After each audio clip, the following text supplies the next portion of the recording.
Magandang araw dyan mga idol. So, welcome back my channel. So, may re-repair na naman akong amplifier mga idol.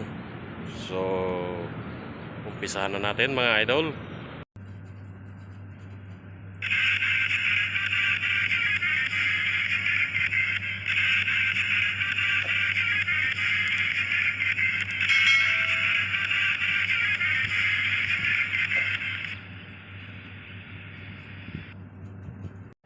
So, bago ka sa aking channel mga idol, paki-subscribe na lang at paki-hit ng notification bell at maraming salamat mga idol. So, ito na yung transformer mga idol. So, kaka-rewind lang natin, no? Ayan. So, pwede na natin igamit. Kasi tinadtad pala to ng may-ari. So, buti na isalba natin. So, yung mga kalawang, mga parts ng mga kalawang, yun lang pinalitan ko dito. Pero yung history nito mga idol, nawalan lang to ng power. So, tinambak ng tinambak. So, yung board na to, 2009 pa to. So, sobrang tagal na nito. So,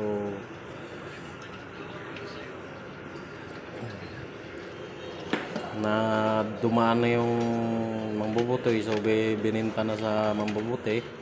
Ayun, naisalba natin. Nakita ko yung mambubuti. Ayan.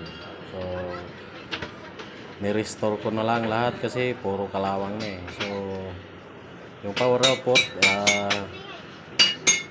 hindi ko na pinalitan kasi ibala ko sana i-upgrade. Nag-change plan na lang ako kasi matrabaho pag upgrade. Daming papalitan. So, binuhay ko lang siya mga idol.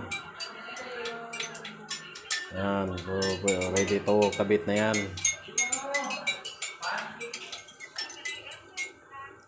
So, pag ganon yan, kabit yung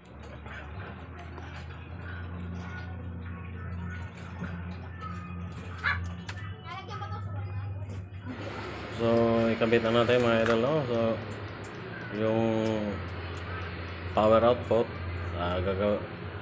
yun na lang yung dyan.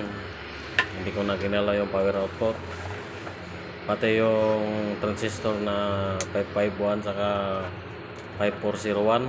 So, wala akong ginalaw dyan kasi hindi pa masyadong kalawang. Yung mga resistor na lang saka kapasitor. Pati yung mylar at yung ceramic at main na mga idol at main na kapasitor. So yung mga jumper kinalawang na, pinalitan ko na rin. So natagalan lang ako nito pag repair mga idol kasi yung transformer sa daming ikot pa naman yung gagawin dyan. So ang history kasi nito yung primary ang bumigay. So yung dikit niya sa wiring sa papuntang yung sa switch, yung pinakadulo nun natanggal. So wala na siya talagang power. Tinambak ng tinambak at kinalawang. So siguro malapit sa dagat yung may-ari nito. So kalawang talaga lalo. Kasi pag wala to sa dagat, dito kalawangin eh. Kahit itambak mo ng matagal. So, ito, kabit na, ikakabit.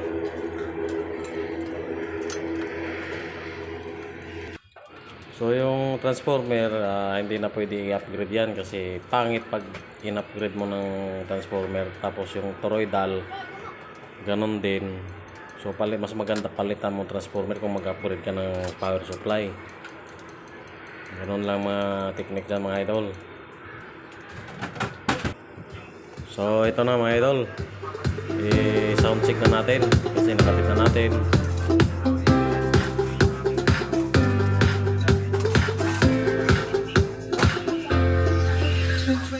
So tumunog na mga idol.